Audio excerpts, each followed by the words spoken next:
नमस्कार, कैसे हैं आप सब। स्वागत है आपका साइको दीदी चैनल में। एग्रीकल्चर चैप्टर के पार्ट नंबर 1 हम ऑलरेडी अपलोड कर चुके हैं। अब हम पार्ट नंबर 2 पे वीडियोस बनाएंगे। कल मैंने आप लोगों को फार्मिंग के बारे में कुछ चीज़ें बताई थी लास्ट वीडियो में। आज मैं बात करूंगी आपसे मेजर क्रॉप्स ऑफ इंडिया की। कल मैंने आपको बताई थी स्टेपल फूड इंडिया के कौन कौन से हैं, वो सब बताया था। आज हम बात करेंगे कि उनको उगाने के लिए क्लाइमेटिक कंडीशंस कैसी होनी चाहिए, कौन सी स्टेट्स में कौन कौन से क्रॉप्स हम इजीली ग्रो कर सकते हैं, कौन से स्टेट में कौन से क्रॉप्स का अच्छा प्रोडक्शन है, हम उस पर बात करेंगे। और जब ये वीडियोस कंप्लीट हो जाएंगी, एक चैप्टर जब कंप्लीट हो जाए तो आप एक वीडियो को 2 बार देखें और उसके बाद अपने क्वेश्चंस लगाएं। उसके बाद आप चेक कीजिए कि कितनी आपकी एक्यूरेसी आ रही है। कोई डाउट आता है तो आप कमेंट कर सकते हैं, कमेंट में डाउट लिख के भेजिए। वीकेंड पे हम वो डाउट्स लेंगे। Now let's start the topic, major crops of India.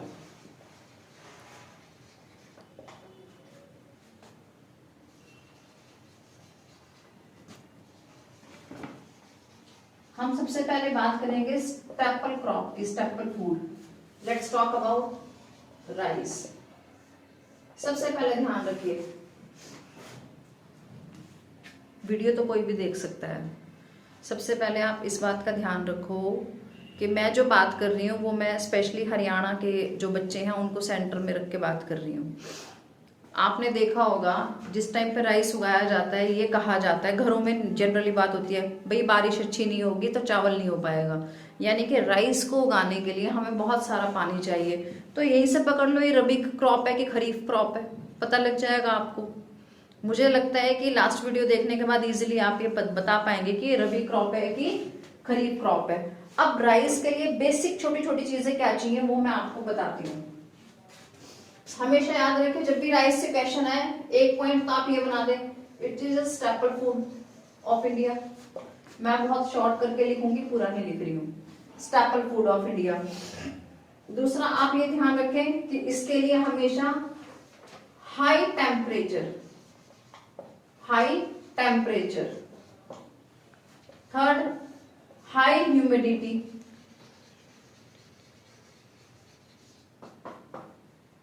High temperature, high humidity. Fourth one, 100 centimetre से ज्यादा एनुअल रेनफॉल। 100 सेंटीमीटर से ज्यादा एनुअल रेनफॉल। अगर ये सब चीजें मिल रही हैं, ये स्पेशली मैं बात कर रही हूं, अगर ये सब चीजें मिल रही हैं तो इजीली आप राइस को ग्रो कर सकते हैं उस एरिया में। अच्छा, अभी इरिगेशन के थ्रू हम राइस को वहां भी उगा सकते हैं जहां पे इरिगेशन अवेलेबल है। उन पार्ट्स में भी जरूरी नहीं है कि हम बारिश पे ही ये सोचें कि बारिश होगी तभी राइस होगा, नहीं। अगर अवेलेबल है पानी इजीली तो भी हम राइस को उगा सकते हैं, जिसमें कि हरियाणा के कुछ एरियाज हैं जो इरिगेशन के थ्रू उगाते हैं चावल। चलिए, अब मेन प्रोड्यूसिंग स्टेट्स की अगर हम बात करें, प्रोड्यूसिंग स्टेट्स, अगर हम प्रोड्यूसिंग स्टेट्स की बात करते हैं तो उसमें आपका सबसे ज्यादा जो होगा वो होगा पंजाब। दूसरा आपका आ जाएगा हरियाणा, इन शॉर्ट। थर्ड आपका आ जाएगा वेस्टर्न यूपी।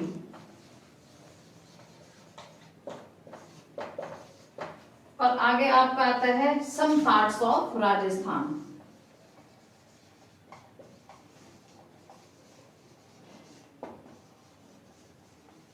अगर मैं बात करूं आपका राइस की, अच्छा, अब इसका स्पेशल एरियाज में अगर हम बात करें तो नॉर्थ ईस्टर्न इंडिया,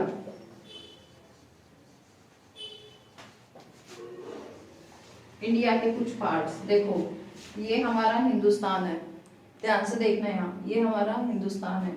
इसमें अगर हम बात करें तो जो ये वाला पार्ट आता है ना आपका, ये वाला पार्ट, इसको बोलते हैं आप नॉर्थ ईस्टर्न एरियाज। ये आपका आ जाता है गुजरात वाला हिस्सा। तो ये आपका वेस्टर्न पार्ट हो गया। मैं बात कर रही हूँ नॉर्थ ईस्टर्न एरिया की, यहाँ की बात कर रही हूँ। यहाँ पर हम बहुत अच्छा राइस जो है वो ग्रो करते हैं।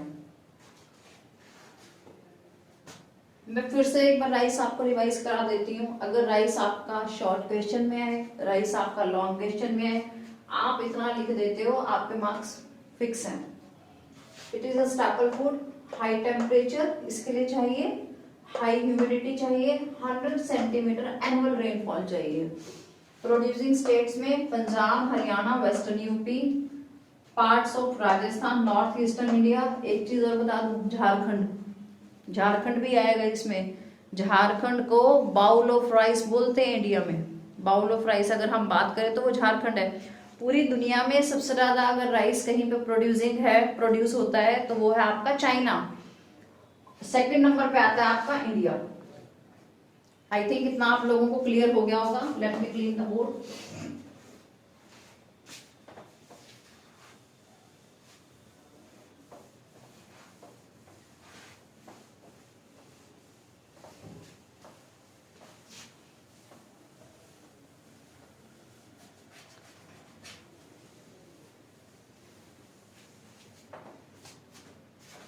चलिए अब बात करते हैं हम next staple food, that is wheat.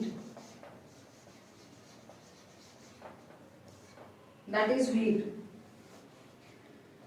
It is also a main food और you can call it a staple food, main food in the north and north western part of country. ये आपका हिंदुस्तान है, ठीक है। हम बात कर रहे हैं नॉर्थ की। इस नॉर्थ एरिया में ईस्टर्न को हटा दो, ये वाला एरिया नॉर्थ वेस्टर्न पार्ट्स जो है, इसमें स्पेशली हम क्या खाते हैं, व्हीट खाते हैं। स्पेशली पकड़ लो आप, आपका गुजरात वाला एरिया, आपका थोड़ा सा इधर पंजाब का, आपका हरियाणा का एरिया, हिमाचल के साइड के लोग खाते हैं व्हीट, खाते हैं, राइस नहीं खाते। राइस खाएंगे आपके इस साइड के लोग, नॉर्थ ईस्टर्न एरियाज के, जैसे बंगाल के, उड़ीसा के लोग, बिहार के, ये लोग व्हीट बहुत, ये लोग राइस बहुत खाते हैं। और अगर मैं बात करूं व्हीट की तो नॉर्थ में और north eastern state, sorry north western areas में इंडिया के। Now it is a rabi crop, rabi crop है ये। व्हीट जो है वो आपकी रबी क्रॉप है और आपका राइस जो है वो खरीफ क्रॉप है, ठीक है। अच्छा जी, इसके लिए क्या चाहिए, ब्राइट सनशाइन चाहिए, जैसे आजकल धूप निकल रही है, साफ, बिना बादलों के, विदाउट ह्यूमिडिटी। अच्छा, दूसरा इसके लिए 50 to 70 centimetre, 50 to 70 centimetre annual rainfall.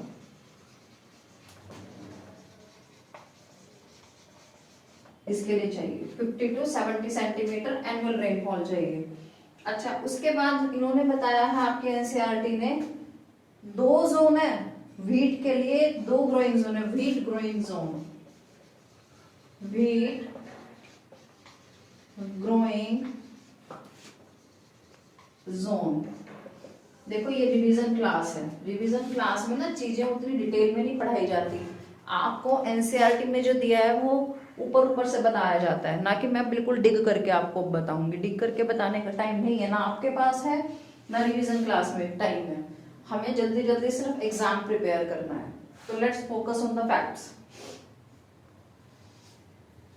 The Ganga Sutlej plain, the Ganga Sutlej plains, ठीक है। अच्छा, उसके बाद बनता है, ये आपका पड़ता है नॉर्थ वेस्टर्न एरिया का,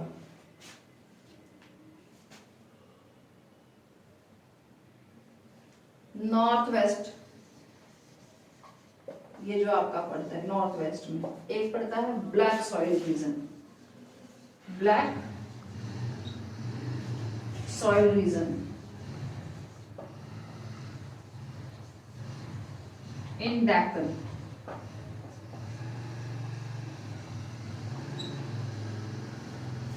अगर मैं व्हीट ग्रोइंग जोन की बात करूं, जो जैसे मैं लिख रही हूं ना, आप इसको एग्जाम में एज इट इज ड्रॉ करके आएंगे ना, और ये जो पॉइंट्स हैं इनको थोड़ा सा अपनी लैंग्वेज में एक्सप्लेन कर देंगे, नंबर पक्के हैं आपके, शॉर्ट हो या लॉन्ग क्वेश्चन हो, एक्सप्लेनेशन ऐसे ही होती है। आपको इन्हीं को एक्सप्लेन करना है पॉइंट्स को, बस नंबर हो जाएंगे आपके, उसके लिए अलग से कुछ नहीं करना। अब अगर हम बात करें वीट प्रोड्यूसिंग एरियाज की, मैं यहाँ बॉक्स बना के लिख रही हूँ, मध्य प्रदेश, शॉर्ट में एमपी। अच्छा, उसके बाद पीएनबी पंजाब, एचआरवाई हरियाणा। अच्छा जी, नेक्स्ट है आपका यूपी, नेक्स्ट है आपका बिहार। अच्छा, नेक्स्ट है आपका राजस्थान। अच्छा, मुझे एक बात बताओ, मोस्टली जो स्टेट्स हैं सारी की सारी आपके नॉर्थ इंडिया की हैं, सारी की सारी। अगर हिमाचल से नीचे की बेल्ट पे आप निकल जाओ, ये वाला एरिया छोड़ दो तो सारी की सारी आपकी ये वाली एरियाज पड़ते हैं। थोड़ा सा यहाँ पे मिडल एरिया इसका मध्य प्रदेश का। राजस्थान में कल भी मैंने शायद क्लास में बताया हो, राजस्थान में इंदिरा गांधी कैनाल, इंदिरा गांधी कैनाल, उसी से इरिगेशन होता है पूरे राजस्थान में, और उसकी वजह से ही राजस्थान में किसी भी तरह का एग्रीकल्चर पॉसिबल है। ये बात आप याद रखेंगे। चलिए, वीट आपका कंप्लीट हो गया, एक बार रिवीजन करवा देती हूँ। Wheat is a main food in the north and northwestern part of India. Second thing, it is a rabi crop. It needs bright sunshine, 50 to 70 centimeter annual rainfall. Wheat growing zones are the Ganga Satluj plains in the northwest and the black soil region in Deccan. और wheat producing states हैं आपकी मध्य प्रदेश, उत्तर प्रदेश, राजस्थान, आपका Punjab, Haryana and Bihar. चलिए next crop पे आते हैं। थोड़ा speed नहीं चलेंगे भाई, रिवीजन क्लास है, एक एक पेज नहीं पढ़ाना है मुझे एनसीईआरटी का, यहाँ रिवाइज कराना है ताकि आप एग्जाम में मार्क्स अच्छे उठा लो। फिर से बोल रही हूँ, जहां डाउट लगे कमेंट कर दीजिए, डाउट आपका क्लियर हो जाएगा। चलिए नेक्स्ट की अगर हम बात करें, लेट्स टॉक अबाउट माइलेट्स। अगर हम बात करें, let's talk about millets. Millets में आपका जाएगा ज्वार, बाजरा, इसको मोटा अनाज भी बोलते हैं, प्लस रागी, ये जाएगा आपका ज्वार, बाजरा एंड रागी। इनको फैट क्रॉप भी बोलते हैं, इनको फैट क्रॉप भी बोलते हैं, ज्वार, बाजरा और रागी को। और ये जो होती है, ये होती है मॉइस्ट एरियाज में। मॉइस्ट मोटा अनाज है, ये पानी कम लेता है, विदाउट इरिगेशन या less irrigation, it requires less irrigation और लेस इरिगेशन या विदाउट इरिगेशन। अच्छा, उसके बाद क्या आएंगे, ये होती है red, black, Lumi, red, black, loamy and shallow black soil में अच्छी होती है।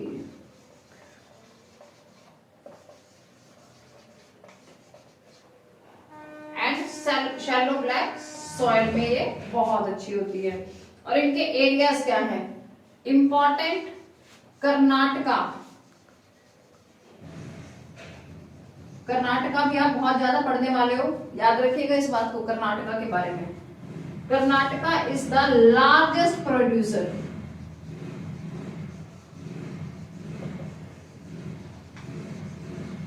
Of millets. उसके बाद अगर हम बात करें तो दूसरा है आपका तमिलनाडु। अगर कोई ये कहे ना आप लोगों को, अगर कोई ये बोले कि जी ये माइलेट्स जो हैं ये सबसे ज्यादा कहाँ होते हैं, कर्नाटका और दूसरा तमिलनाडु में, अपने यहाँ भी होते हैं, हरियाणा में भी होते हैं, लेकिन उतने नहीं होते हैं। इन्होंने सीधा लार्जेस्ट बोला है, आपके एनसीईआरटी ने डायरेक्ट लार्जेस्ट बोला है, तो लार्जेस्ट की बात करेंगे हम कर्नाटका और तमिलनाडु की। अगर मैं एग्जाम पॉइंट ऑफ व्यू से बताऊं तो मैं आपको बता दूं, आप व्हीट अच्छे से करके जाइए, आप राइस अच्छे से करके जाइए, आप शुगर केन अच्छे से करके जाइए, आप जूट अच्छे से करके जाइए, और रबर अच्छे से करके जाइए। ये तो वो क्वेश्चंस हैं जो आप छोड़ ही नहीं सकते। अच्छा, एक आपका जाएगा कॉटन, ये बहुत जरूरी है करना। ये तो वो क्वेश्चन है जो मैं बिल्कुल नहीं कहूंगी कि आप छोड़ दो। बाकी हाँ, एक इंपॉर्टेंट में मैं डालूंगी पल्सेस, करवाऊंगी मैं सारी, लेकिन ये वाला जो बॉक्स है ना, ये वाला जो बॉक्स है, ये आप छोड़ नहीं सकते हो, बिल्कुल नहीं छोड़ना है। ये तो मोस्ट इंपॉर्टेंट है, चाहे वो शॉर्ट में पूछ ले चाहे वो लॉन्ग में पूछ ले, ये मोस्ट इंपॉर्टेंट है, ये नहीं छोड़ना।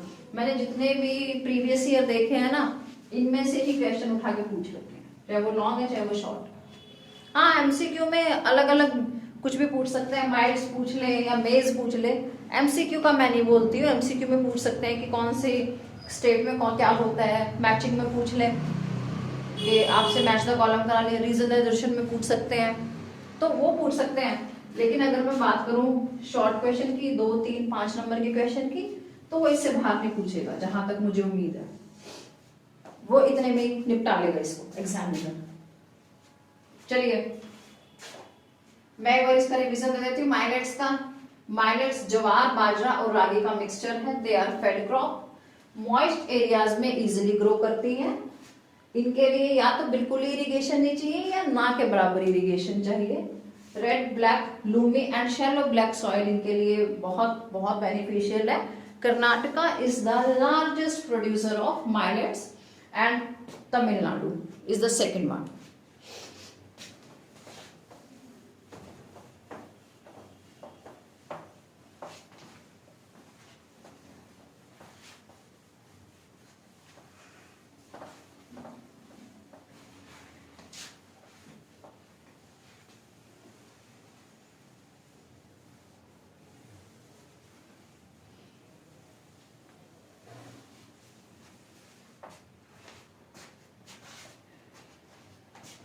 नेक्स्ट अगर हम बात करें मेजर क्रॉप्स की, तो उसमें आता है मेज।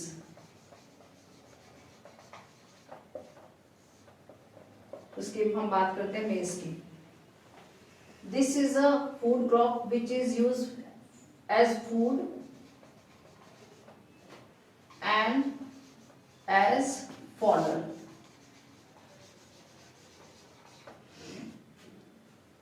It is a kharif crop. कोई और खरीफ क्रॉप भी बता दो मुझे। Rice. It requires temperature between 21 degree to 27 degree, इतना टेम्परेचर चाहिए इसको मिनिमम।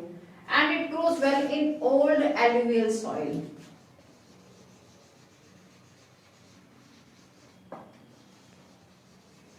पुरानी मिट्टी में। Maize producing states are Karnataka again,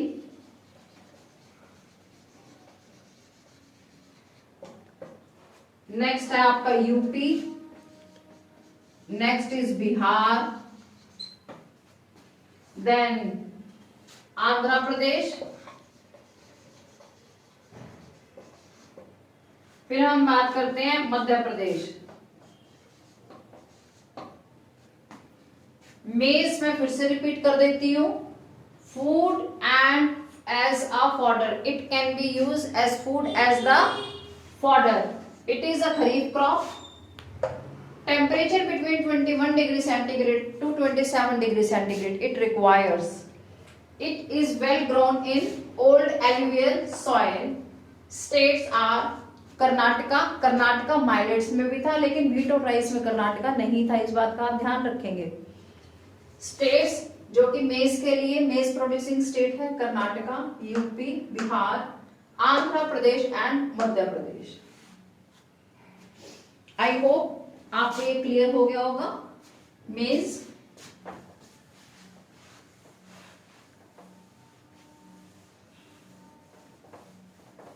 video थोड़ी सी बड़ी भले ही हो जाए, लेकिन इस वीडियो में पूरा एग्रीकल्चर निपटा देंगे बस।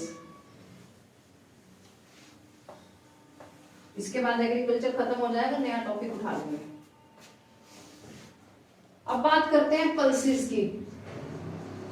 पल्सेस से मुझे एक बात याद आ गई, और वो बात पूरी किए बिना आगे बढ़ना बेकार है। जब से कोरोना पीरियड गया है ना, ये लास्ट ईयर, उससे लास्ट ईयर, उसके बाद से जो एडिबल ऑयल्स होते हैं, एडिबल ऑयल समझते हो, घर में जो रिफाइंड तुम खाते हो, सरसों का तेल खाते हो, एडिबल ऑयल्स किसी भी तरह का ऑयल जो आप खाते हैं, ये यूज में आने वाले ऑयल्स, वो एकदम से बहुत हाइक हो गए हैं उनके रेट। तो लास्ट ईयर की बात है शायद, जहां तक मुझे याद है, मोदी जी ने एवरी ईयर जब बजट आता है ना, तो उस साल बताया जाता है ये कि इस ईयर में किस चीज पे वो लोग फोकस करेंगे, पूरा साल किस चीज को सेंटर पॉइंट में लेके चलेंगे। तो उन्होंने कहा था हम देश को सक्षम बनाएंगे। एक बार बीच में एक अरहर की दाल होती है, पता नहीं तुम बच्चों को पता है कि नहीं पता, उसका रेट 200 से भी ऊपर चला गया था। उसको लेके बकायदा लोगों ने सीधा सीधा बोला था इतनी महंगाई, क्योंकि ये बेसिक रिक्वायरमेंट की चीज़ है। आप बहुत अच्छी फैमिली से हैं, हम भी अच्छे से खा रहे हैं, लेकिन ऐसे बहुत सारे लोग हैं जिनको खाना ठीक से नहीं मिलता। तो इंडिया में दाल चावल बेसिक फूड में आता है, दाल रोटी बेसिक फूड में काउंट होता है, और दाल का रेट अगर 200-250 चला जाए तो कौन दाल खाएगा, कैसे खाएंगे। उसको लेते हुए मोदी जी ने अनाउंस किया था दलहन वर्ष, कि हम इस साल को दलहन वर्ष घोषित करते हैं। उस साल पूरा फोकस जो किया गया था वो किया गया था पल्सेस पे, कि कैसे इनकी बढ़िया एग्रीकल्चर में इनका सपोर्ट रहे, कितना ये जीडीपी में हेल्प करे, ताकि उसको हम धीरे धीरे नॉर्मल रूटीन की लाइफ में यूज कर सकें। पल्सेस एक सबसे बड़ा सोर्स भी है प्रोटीन का। एक कॉमन फैमिली, एक नॉर्मल फैमिली जब भी खाना खाते हैं तो एक टाइम दाल जरूर बनाते हैं, कॉमनली बनती है।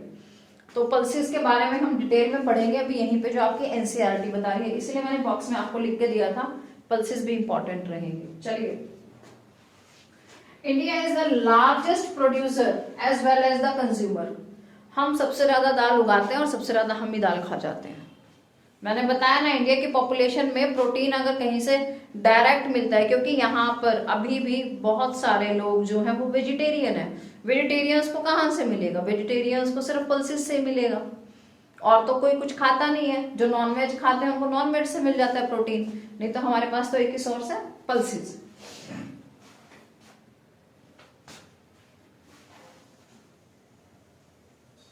पल्सेस जो इंडिया में उगाई जाती हैं, तूर, अरहर,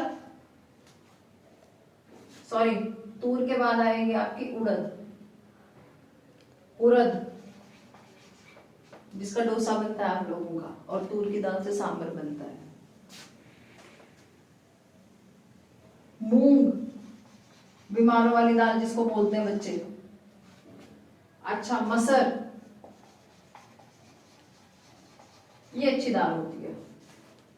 पीस यानी कि मटर, जिसके आप ये छोले कुलचे खाते हो, वो मटर होती है सूखी। अच्छा, और दूसरा है आपका लास्ट ग्राम यानी कि चना। ठीक है, मैंने आपको बताई इंडिया क्या क्या उगाता है, तूर, उड़द, मूंग, मसूर, पीस और ग्राम, इंडिया ये सब उगाता है। India is the largest country which is producing pulses as well as it is a biggest consumer also. इतना पॉइंट मेरे हिसाब से क्लियर है आप सबको।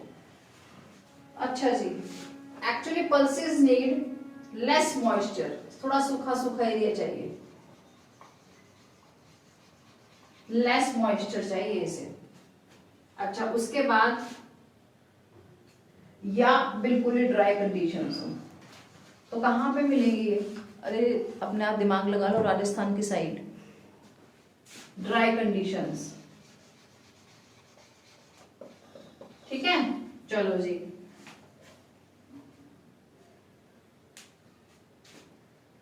उसके बाद है आपकी प्रोड्यूसिंग स्टेट्स।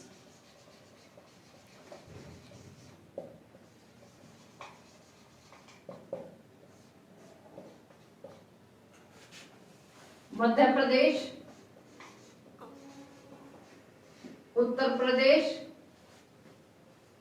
राजस्थान,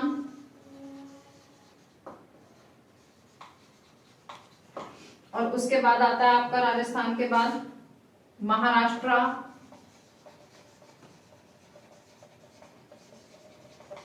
और महाराष्ट्र के बाद आता है आपका कर्नाटका।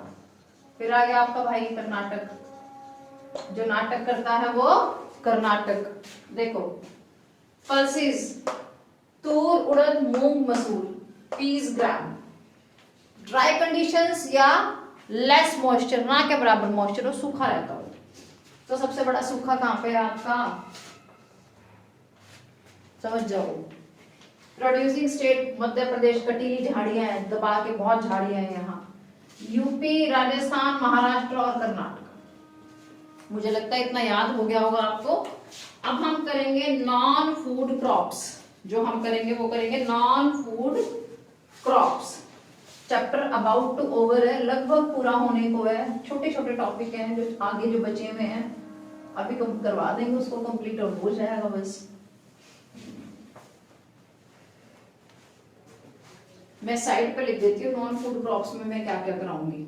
मैं कराऊंगी आपको रबर, जो मैंने बताया था बहुत इंपॉर्टेंट है। नेक्स्ट हम करेंगे फाइबर क्रॉप। नेक्स्ट हम करेंगे कॉटन, जो इंपॉर्टेंट है इंडिया में। नेक्स्ट हम करेंगे जूट। इसमें आपका रबर बहुत इंपॉर्टेंट है, कॉटन बहुत इंपॉर्टेंट है और गोल्डन फाइबर बहुत इंपॉर्टेंट है। ये तीनों जो मैंने स्टार डाले बहुत बहुत बहुत इंपॉर्टेंट है, छोड़ना नहीं है। Let's talk about rubber.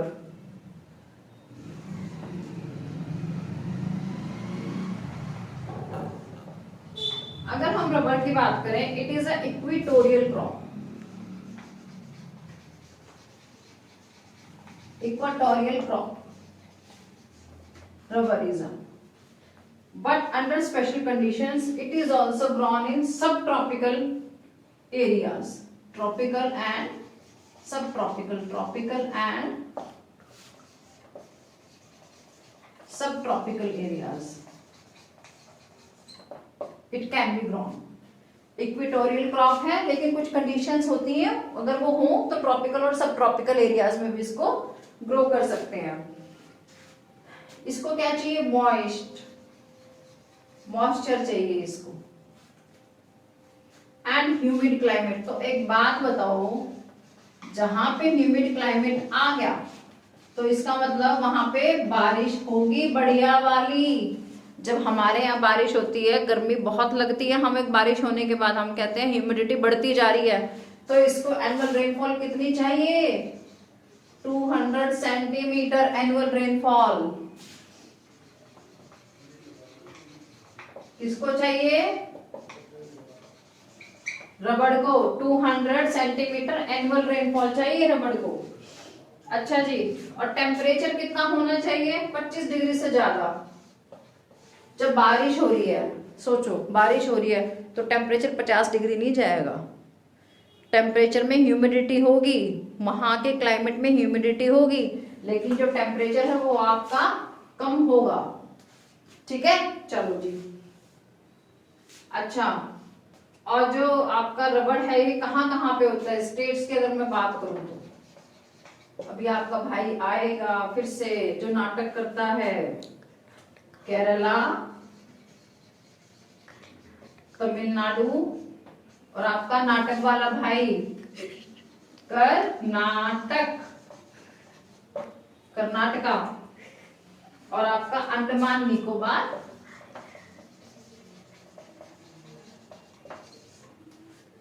Andaman Nicobar यही लिख देती हूँ।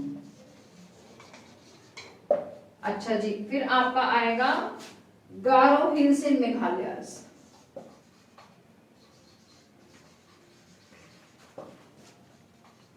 अच्छा, यहां से मुझे एक क्वेश्चन याद आ गया और मैं इसे रुका नहीं जा रहा, पूछ लूं?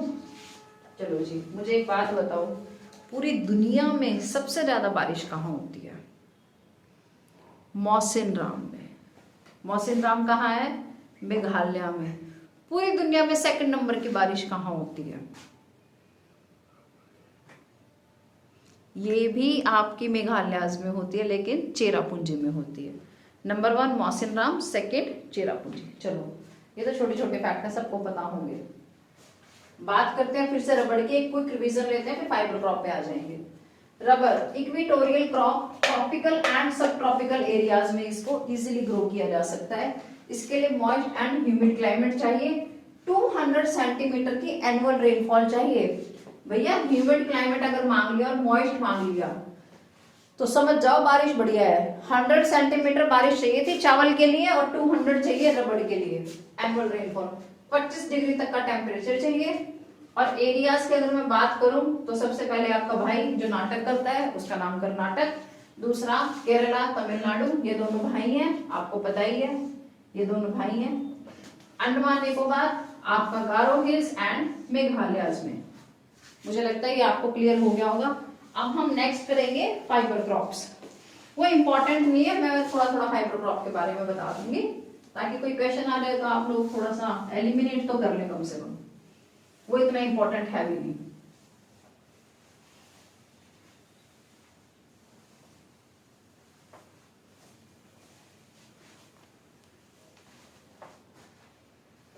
चलो जी बात करते हैं फाइबर क्रॉप्स की।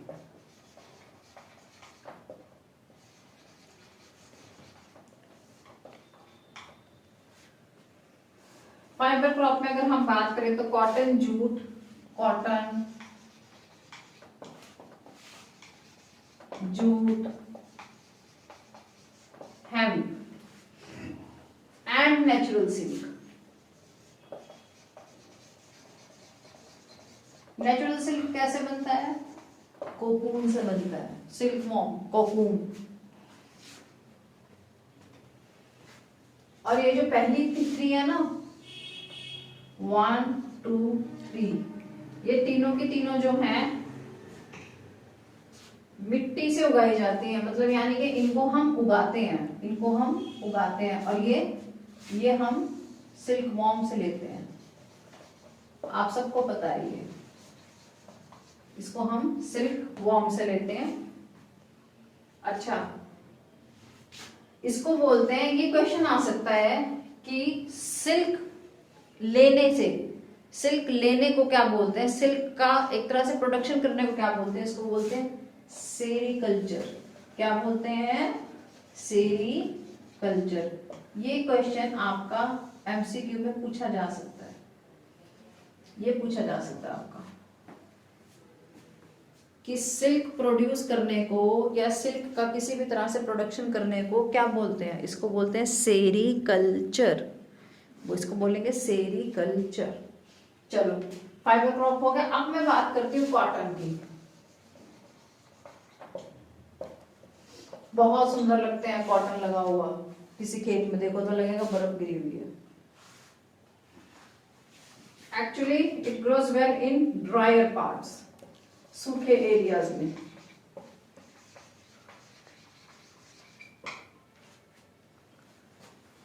ऑफ ब्लैक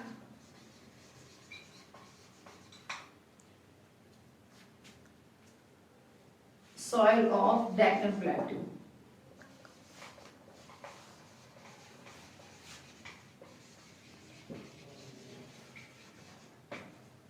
कॉटन, फिर हम बात करें इसके लिए चाहिए 210 फ्रॉस्ट फ्री डेज। इसके लिए चाहिए, कॉटन के लिए चाहिए लाइट, बिल्कुल ना के बराबर लाइट रेनफॉल, हल्की बारिश बिल्कुल, क्योंकि हमने देखो स्टार्टिंग में लिखा है dryer parts of black soil, यानी कि सूखा सूखा होना चाहिए। तो बारिश ना के बराबर हो या फिर लेस इरिगेशन।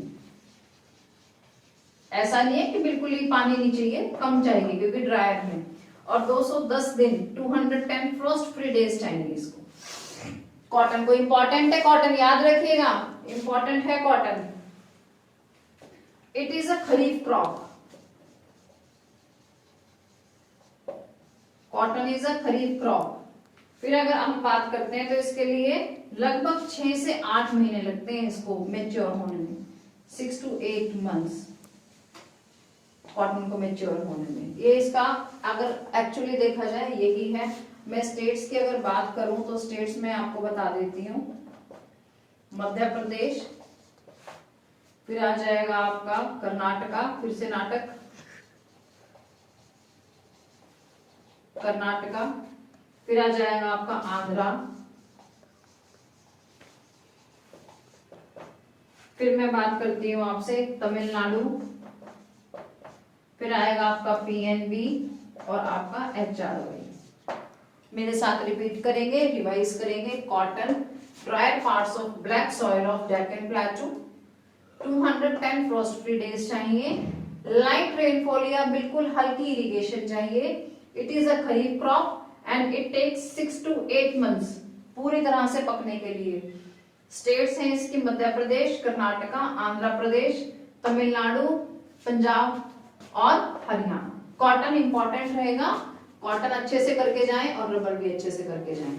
आई होप इतना आपको क्लियर हो गया होगा। अब हम लास्ट करेंगे नॉन फूड क्रॉप्स में जूट, फिर मैं आपको कुछ बेवरेजेस कराऊंगी और उसके बाद ग्लोबलाइजेशन, एग्रीकल्चर का क्या ग्लोबलाइजेशन में इम्पैक्ट है और आपका चैप्टर कंप्लीट।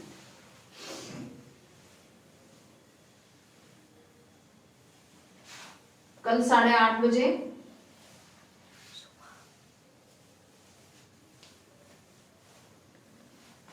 चलिए,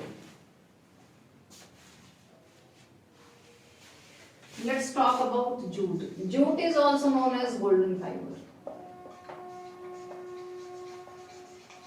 अगर जूट की जगह गोल्डन फाइबर आ जाए तो टेंशन मत लेना, एक ही बात है।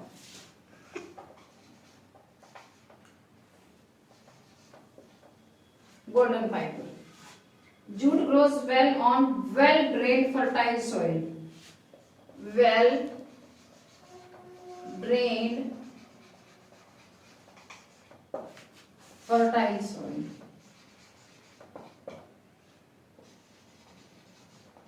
ठीक है, चलो जी। इन द फ्लड प्लेन्स, अच्छा जी, अब ये मैं आपको समझाऊंगी ये है क्या, क्योंकि लिखा तो एनसीईआरटी में भी है, फायदा क्या वो पढ़ने का यहाँ। Where soil is renewed, where soil is renewed every year. अब यहां पे देखो ध्यान से, ये एक रिवर है, ठीक है, ये एक रिवर है, तो इसके आसपास का जो एरिया है ये तो प्लेन एरिया में ही काउंट होगा। इसके जो साइड वाला एरिया है ये प्लेन्स है, ये आपका रिवर एरिया है। अब ये रिवर एवरी ईयर यहीं से आ रही है, ठीक है, एवरी ईयर यहीं से आई, लेकिन एवरी ईयर आते हुए जरूरी नहीं है कि इसके कॉर्नर्स इतनी हुई है, यहां से भी पास ऑन हो जाएगी। तो अब ये भी रिवर का एरिया हो गया। हर साल जहां पे बाढ़ आती है, अभी आपने पढ़ा यहाँ पे फ्लड, हर साल एवरी ईयर जहां पे ये लगता है कि बाढ़ आ गई है, वहां पर आपका जूट इजीली ग्रो करेगा, क्योंकि हर साल वहां पे नई मिट्टी आती है।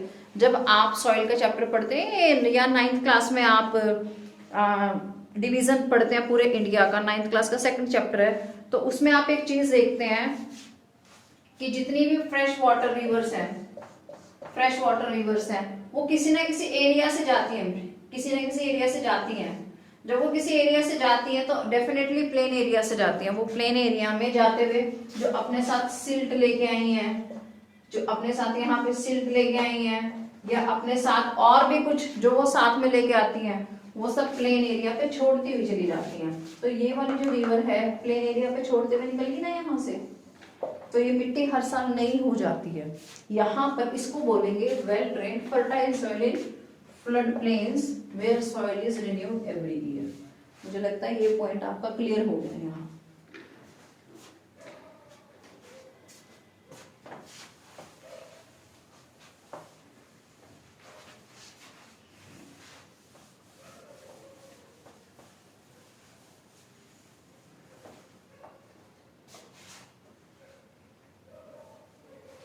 It requires high temperature। तब तक ये सोचो कि हर साल कहाँ पे सबसे ज्यादा फ्लड आती है, सोचो। अब बात करते हैं हाई टेम्परेचर के बाद स्टेट्स की। अगर हम बात करें तो सोच लिया होगा, एक तो आपका भाई है स्पेशल बिहार, जहां पे हर साल बारिश आती है। कौन सी वहां पे रिवर है? कोसी। बिहार में कौन सी रिवर है? कोसी। और कोसी जो है वो क्या है? ट्रिब्यूटरी है। किसकी? गंगा की ट्रिब्यूटरी है कोसी। बिहार, असम, वेस्ट बंगाल, भैया रिवर वाला एरिया पकड़ लो, ओडिशा और मेघालय। ओडिशा में तो अभी भी आपने न्यूज में बहुत देखा होगा, बुरा हाल था ओडिशा का।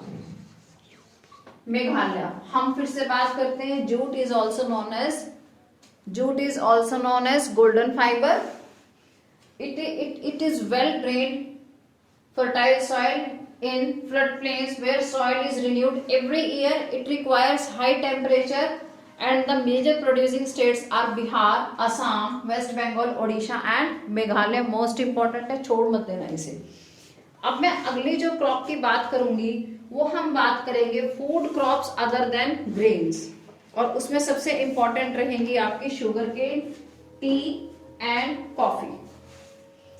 जब आपसे बेवरेजेस पूछते हैं ना, टेम्पा कॉलम, उसमें ऑप्शन आ जाए तो उस पर टिक मत लगाया ना, कहीं स्प्राइट वगैरह ऑप्शन आ जाए और लगाया उसी को, एक नंबर वही कट जाएगा। बेवरेजेस की बात करें तो टी और कॉफी, और ये इंडिया के नहीं है टी और कॉफी। जब ब्रिटिशर्स ने इंडिया को कॉलोनी बनाया था ना, तो वो लेके आए थे टी और कॉफी, नहीं तो हमारे यहाँ टी और कॉफी का कोई रोल नहीं था। अब तो कोई भी है कॉफी लेंगे या चाय, लेकिन वो नहीं है भाई। अब हम बात कर रहे हैं उन फूड क्रॉप्स की, food crops other than grains.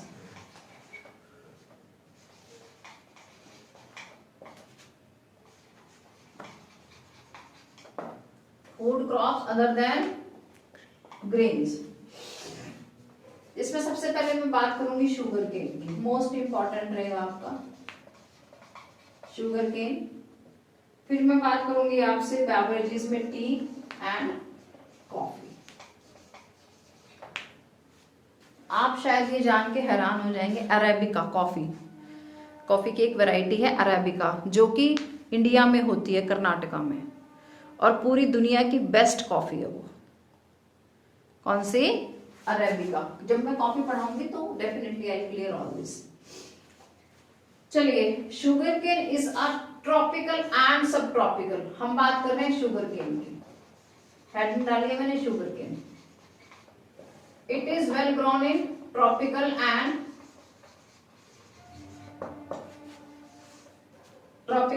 सब ट्रॉपिकल क्रॉप। क्या? Sugar cane. अच्छा, और बेस्ट कहां पे इसके लिए क्या चाहिए? Hot and humid climate. Hot and humid climate चाहिए। Temperature approx 21 degree to 27 degree centigrade temperature की अगर हम बात करें। एनुअल रेनफॉल चाहिए इसके लिए 75 centimetre to 100 centimetre annual. Irrigation के थ्रू भी हम इसे ग्रो कर सकते हैं। अगर हम बात करें तो is second largest producer for this, and the first one is Brazil. Sugar cane में नंबर 1 पे ब्राजील, दूसरे नंबर पे इंडिया शुगर केन में, अगर हम बात करें तो। चलिए नेक्स्ट हम बात करते हैं इसके प्रोड्यूसिंग स्टेट्स। प्रोड्यूसिंग स्टेट्स की अगर हम बात करें, यूपी, आपका महाराष्ट्र,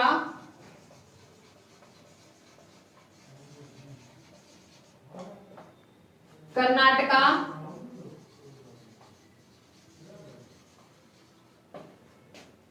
तमिलनाडु, आंध्रा, अभी आपका भाई भी आता होगा, तेलंगाना, भाई तो आ चुका, कर्नाटक, तेलंगाना, बिहार, पंजाब एंड हरियाणा। मैं फिर से रिवाइज कराती हूँ आपको शुगर केन। शुगर केन की अगर हम बात करें तो sugar cane is a tropical and subtropical crop. It requires hot and humid temperature. It requires 21 degree centigrade to 27 degree centigrade temperature. It requires 75 centimeter to 100 centimeter annual rainfall. India is the second largest producer of sugarcane and the Brazil is the first one. Brazil is the first one. Let's talk about the producing states. UP, Maharashtra, Karnataka, Tamil Nadu, Andhra, Telangana, Bihar, Punjab and Haryana. These are the producing states of sugarcane.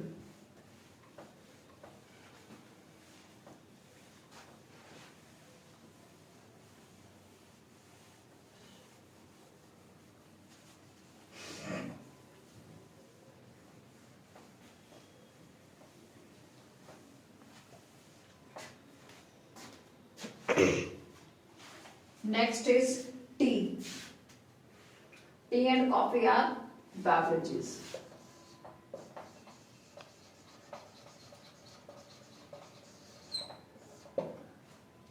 Tea.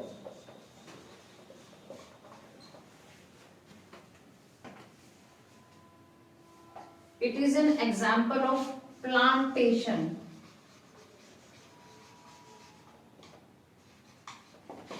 Agriculture.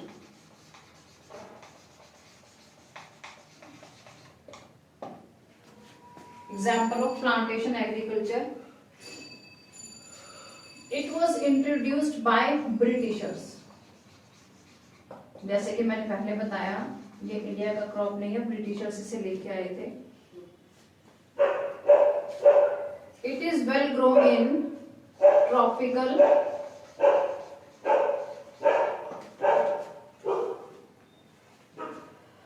and subtropical.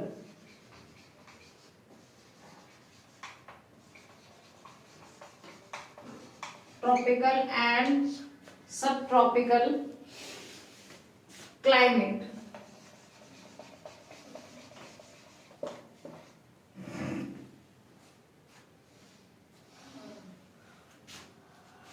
Rich humus.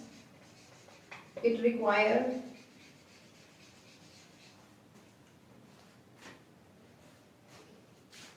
and organic matter.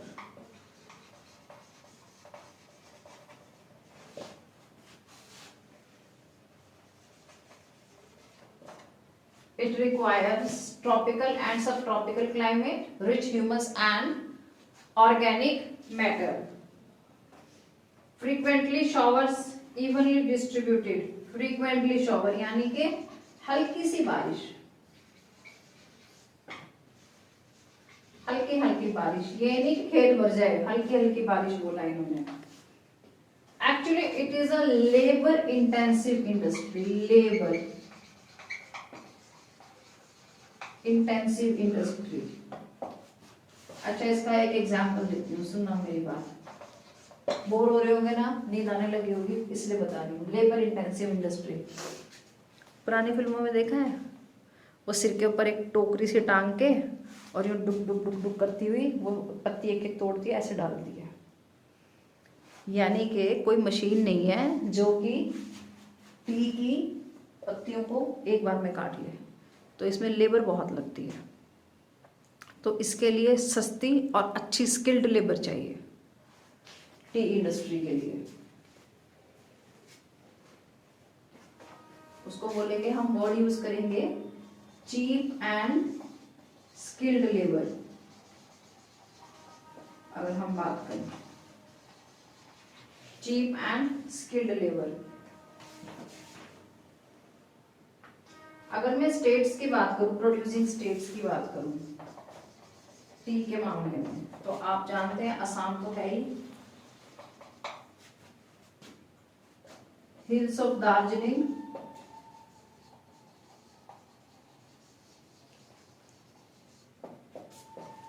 उसके बाद अगर मैं बात करूं Jalpaiguri district,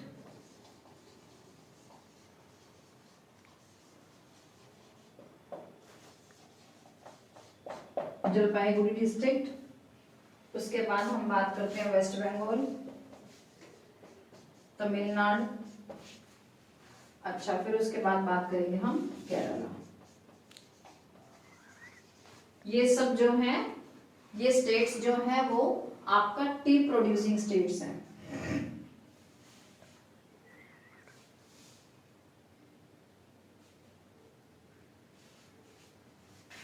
मैं अब आपको revise करा देती हूँ। नंबर 1 पे अगर हम बात करें पूरी दुनिया में तो वो है चाइना। नंबर 2 पे अगर मैं बात करूं तो वो है इंडिया। किसमें? टी प्रोडक्शन में, वर्ल्ड वाइज। क्योंकि हो सकता है एमसीक्यू में पूछ ले आपसे। देखो सुनो, tea it is a best example of plantation agriculture and the Britishers introduce this kind of crop in India during colonisation. It requires tropical and subtropical climate. It requires rich humus and organic matter. Frequently shower. I am not talking about rain. I am talking about shower. It is a labor-intensive industry. It requires cheap and skilled labor. And the states producing tea are Assam, hills of Darjeeling, Jalpaiguri district, West Bengal, Tamil Nadu and Kerala. Worldwide, China is the largest producer of tea and the second one is India. I hope tea आपको learn हो गया होगा beverages में। अब हम बात करते हैं नेक्स्ट बेवरेज की, दैट इज कॉफी। सर्दियां चल रही हैं, कॉफी तो सबको पसंद होगी और स्पेशली पढ़ने वाले बच्चों को तो कॉफी चाहिए ही चाहिए। तो थोड़ा सा कॉफी के बारे में जान लेते हैं, फिर पी भी लेंगे कॉफी को अच्छे से, नहीं? चलिए बात करते हैं हम कॉफी। एक अलग सा अरोमा नहीं होता कॉफी में, अलग सी खुशबू, you know, coffee.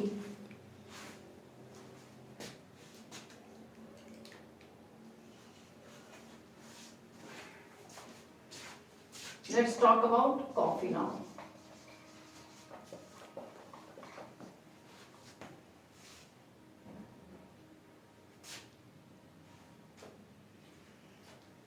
Best quality Indian coffee is the best coffee in all over the world. Arabica, I told you about Arabica. Arabica, which is brought from Yemen in India. Arabica coffee कौन लेके आया था India में? Yemen से लेके आए थे। Yemens brought in India. This variety is in great demand all over the world. और इंडिया में इसको कहाँ पे कल्टीवेट किया जाता है? बाबा बुदान हिल्स, इंडिया में कल्टीवेट किया जाता है Baba Budan hills and Nilgiri hills.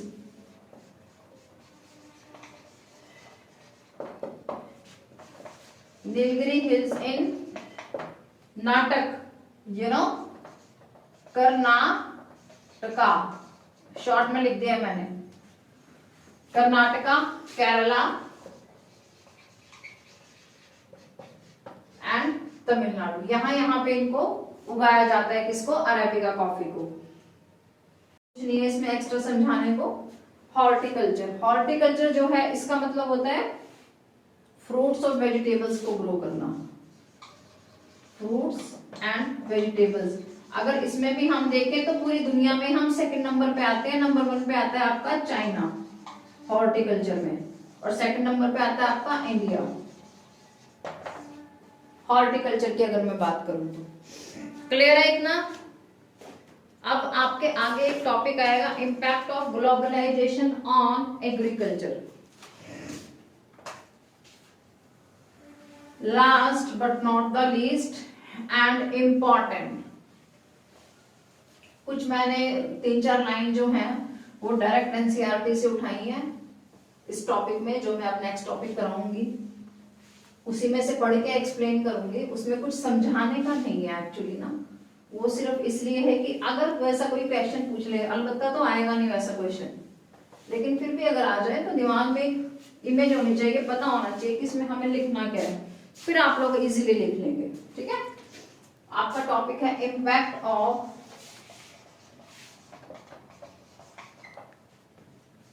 Globalisation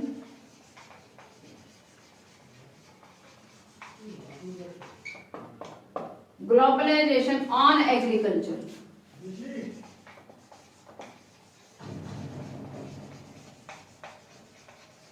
ठीक है, impact of globalisation on agriculture. Globalisation was the term that was also used there at the time of colonisation.